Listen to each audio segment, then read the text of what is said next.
At God's appointed time in Genesis 21, 1-2, then the Lord visited Sarah as he had said, and the Lord did for Sarah as he had promised. So Sarah conceived and bore Abraham a son in his old age, at the set time of which God had spoken to him. Reflection. This passage is a quiet hymn to God's faithfulness. The Lord remembered, not because he had forgotten, but because the moment of fulfillment had come.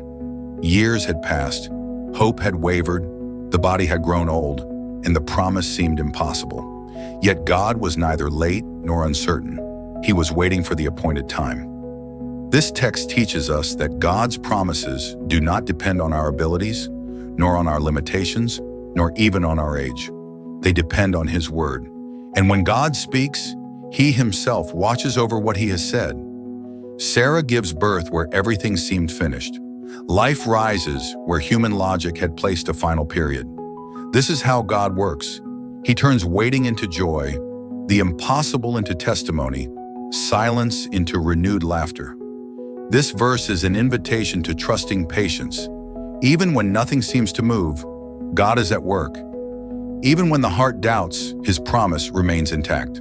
Prayer, faithful God, thank you for always fulfilling what you promise. When waiting is long and hope grows weak, remind me that your timing is perfect. I trust you to act at the right moment, according to your wisdom and your love. Amen.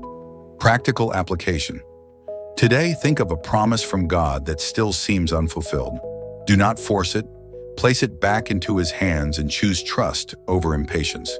God's appointed time always comes. Invitation of the heart. The God who fulfilled His promise to Sarah is the same today. He has not changed. Trust Him even in the waiting. Short prayer. Lord, I believe in your promises. Teach me to wait for your time with faith and peace. Amen.